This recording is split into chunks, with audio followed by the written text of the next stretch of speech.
So we're just in the middle of doing form for the Great Voltages Stakes on the first day of the York Ebor Festival, and there's a form line that's popped up here doing this race that's made me think about a Form Analysis 101 lesson.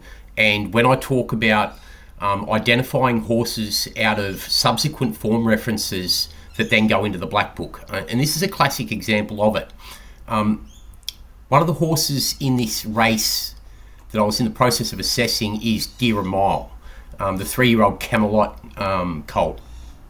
The one I was looking at was this win at Windsor 2 starts ago, where it won by 4 lengths. Now, looking at this race initially, going back through the beaten brigade to get an idea of the total depth out of the race, once I clicked on the second horse, Castle in the Sand, and seeing that it was beaten 4 lengths here, and then looking at the subsequent 3 runs, this run here at Thirsk, where it was beaten 10 lengths, 6 of 11 by Align the Stars, sort of stands out, purely because it's only been beaten 4 here, then went to a Class 3 beaten 1.5, 4th of 5 beaten 5.5 in a Class 4, and then it's gone back to a Class 3 and been beaten 10, 6 of 11 midfield.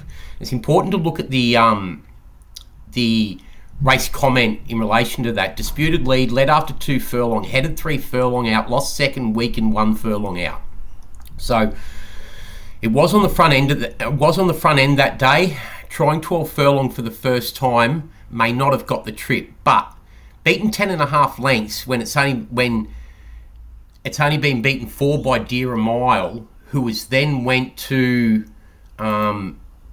next start only being beaten 7 lengths, 4th of 16 by City of Troy.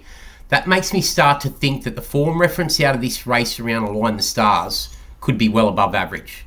Now, if that's true, he's a horse that needs to go into the Blackbook. So we go and pull that run up next of Align the Stars, and we'll look back through what's happened out of that race. Align the Stars himself has then come out and won his next 2 on end. $8, 4.30, 8.0, 4.30. So well and truly justified that horse, off that form reference earlier here, behind Dear a Mile, then back to Align the Stars, is a true line that says that Align the Stars could go into the Blackbook once that's been identified through that line.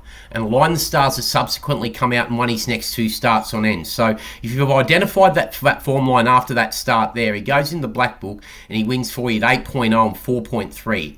He's won at 8.0 in a Class 3, and then he's won at 4.3 in a Class 2. 8.0 in a Class 2, then 4.3 in a Class 2. Very much likely on the back of that 3-timer. He's going to be shorter even next time out, stepping up in class and weighted out of it, and the value diminished in his upside. So by identifying him after that run, off that form reference there and putting him straight into your Blackbook, you've then had 2 nice collects in this race and that race. The second horse who can go into the Blackbook off that run also is the second horse home, Hampton Stars, who ran second to Align the Stars, but has since been beaten 11 by Align the Stars and 1 paced at Lingfield last time out on the all-weather.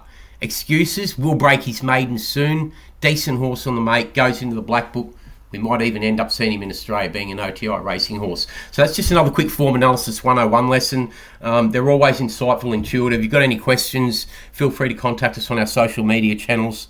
That's another one from The Winning Factor. Thanks.